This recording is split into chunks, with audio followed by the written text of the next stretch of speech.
En este último tramo de Mundo Agro vamos a ver el testimonio de un hombre que sabe muchísimo de ganadería zanga, casi como el padre de la historia de la ganadería zanga aquí en la República Argentina y en Sudamérica. Estábamos hablando del ingeniero agrónomo Oscar Cachimelo, también padre de la raza San Ignacio, la raza generada por la Universidad Católica de Córdoba a partir de cruzas de las razas Tuli, que provenientes del África llegaron, por supuesto, para sumar nueva genética en ambientes hostiles para la ganadería, aquí precisamente en nuestro territorio. Del tema de la exposición del ingeniero agrónomo Oscar Cachimelo, disertante allí precisamente en esta jornada, tercer encuentro anual zanga en el campo Santa Julia, perteneciente a la Universidad Católica de Córdoba, pudimos hablar varias cuestiones. Una de ellas, el principal problema que tiene la ganadería en la República Argentina, como es la cuestión de la recría. Pero por otro lado, también hablamos un poco de historia de raza zanga aquí en la República Argentina. Este es el testimonio con Oscar Cachimelo.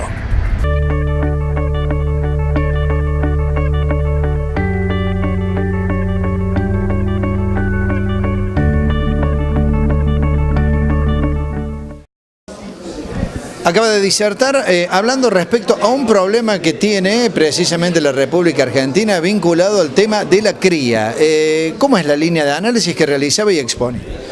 Bueno, básicamente la línea de análisis es que la cría es la actividad ganadera que más sufre los impactos de las variantes climáticas y en los últimos años ha sido quizás la principal causa del deterioro en la cría. O sea que tuvimos, por decir, una importante recuperación de los precios algunos años atrás que no se vio reflejado en el incremento en la producción porque los años climáticamente no colaboraron y nos volvimos a encontrar una situación que los precios se volvieron a erosionar, las condiciones climáticas vuelven a ser malas y la consecuencia es que el clima fue aquella que no nos permitió lograr los beneficios que podríamos haber logrado. Entonces la pregunta es, ¿cómo es que impacta el clima en la producción ganadera y qué podemos hacer para mitigar este efecto, ¿no? Usted comparaba con otras actividades en donde se ha mejorado muchísimo, precisamente en cuanto a producciones intensivas. ¿De qué manera hacerlo con la ganadería? Bueno, ese es un caso interesante. Yo le diría que hoy toda la producción de alimentos en Argentina se intensificó, es la cría la única actividad que queda sin intensificar. Y bueno, yo creo que los puntos de intensificación pasan básicamente por tres aspectos, unos aspectos que hacen al ordenamiento del rodeo, otros aspectos que hacen a la elección y el manejo de las pasturas y otros aspectos que hacen a la alimentación de las vacas, ¿no? En estos tres aspectos se centra la cuestión, en el ordenamiento, en tener partos en periodos muy cortos y muy bien elegidos del año, en tener entonces las vaquillonas a la menor edad posible dentro del ordenamiento previsto. Hoy podemos lograrlo perfectamente a vaquillonas con 15 meses de edad. Podemos también, en cuanto a la elección de la pastura, buscar pasturas que sean no solamente productivas, sino estables y persistentes. Estos conceptos son muy importantes. Digamos que una pastura estable es aquella que no produce tanto más en un año bueno, pero no produce tanto menos en un año malo. Y las persistentes son las que no se pierden por efecto de la sequía, porque luego de un año malo viene un año bueno, pero si la pastura se perdió, ya le llueve a la nada o a las malezas y no a las pasturas, porque ya la pastura no existe. O sea que este concepto importante, no elegir las más productivas, sino las más estables y las más persistentes, y el concepto de que tenemos que tratar de transformar lo más posible cada milímetro caído en kilos de materia seca, que son en última instancia lo que comen las vacas. No comen milímetros, sino que lo que comen es pasto y hacerlos crecer lo más posible.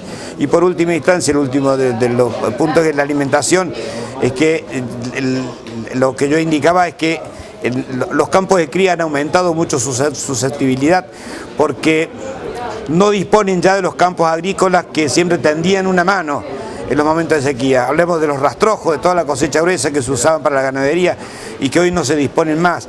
La ganadería se tiene que valer, la ganadería cría por sus propios recursos y resulta obvio que no solamente en los años muy malos se pasan periodos de penuria, sino que también en los años normales el año tiene periodos de penuria muy importantes y que ya tenemos que pensar de que la totalidad del pasto no debería crecer naturalmente en el campo, sino que deberíamos conservar por lo menos un 25% del pasto que vamos a necesitar a través del año, ¿no? Hoy, Cachi, se está hablando de que terminaríamos este año con 1 millón menos de cabezas en la República Argentina. Eso responde a cuestiones políticas por un lado, pero también de responder a cuestiones climáticas y técnicas, como lo mencionaste, a lo que es manejo también, ¿no? Sí, yo creo, más allá de que no coincido para nada con la política ganadera de este gobierno, que no están echadas todas las tintas en esto, o sea que el deterioro de la ganadería viene de mucho antes.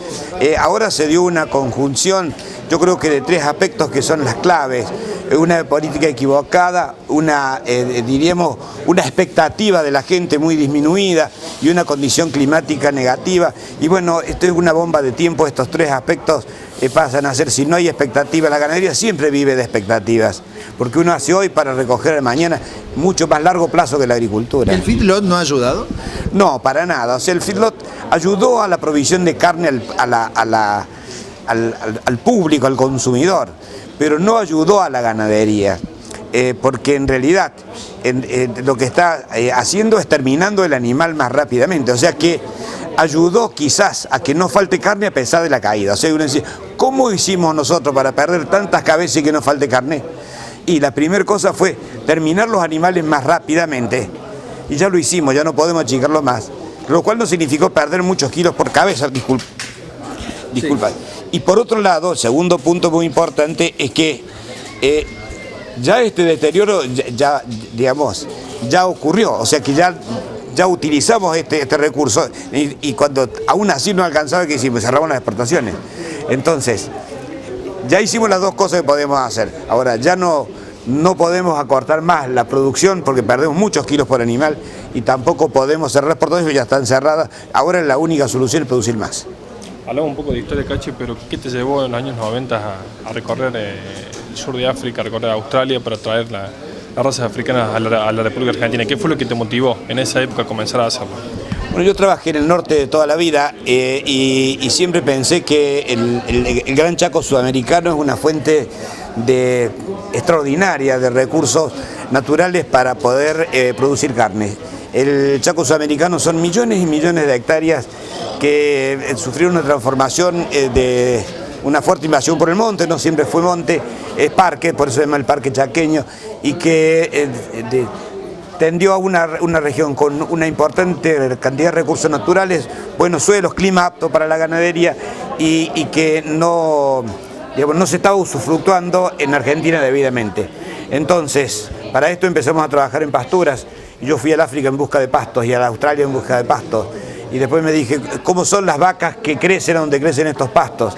Y obviamente no eran las vacas nuestras, eran otras vacas. Entonces, bueno, me pareció que la manera de aprovechar bien los pastos era teniendo vacas que fueran capaces de utilizar esos pastos. No teníamos muchas cosas tan claras como hoy.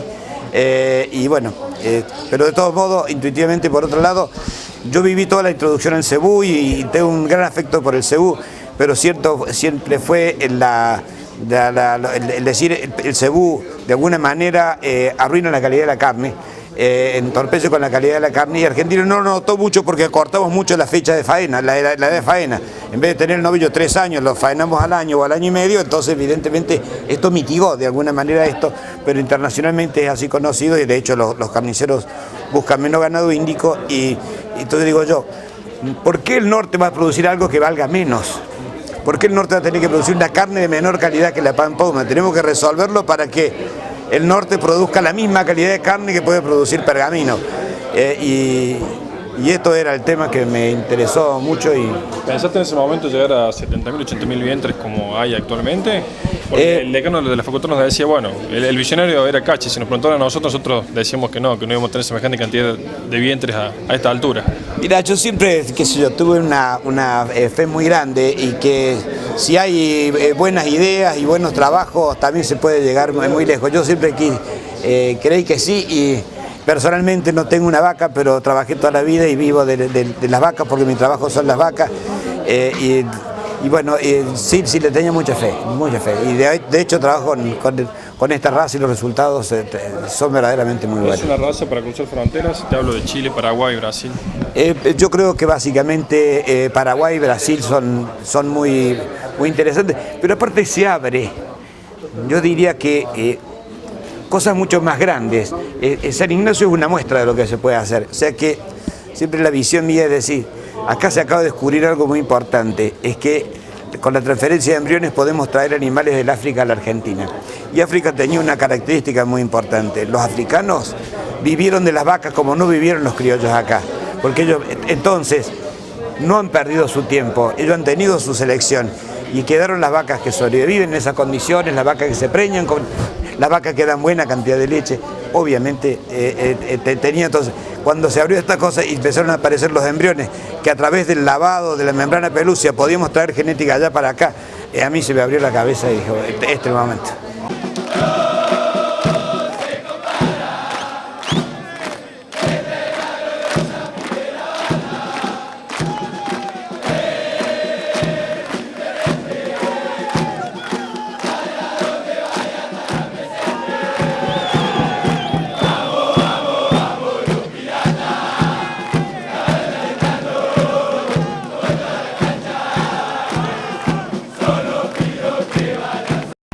Y con este testimonio ponemos punto final a esta edición de Mundo Agro. Nos vamos a reencontrar, por supuesto, como siempre, en nuestro próximo programa en materia de campo, con todo lo que usted quiere saber como productor agropecuario respecto a las principales novedades. Con Mundo Agro volvemos mañana. Muchas gracias por acompañarnos.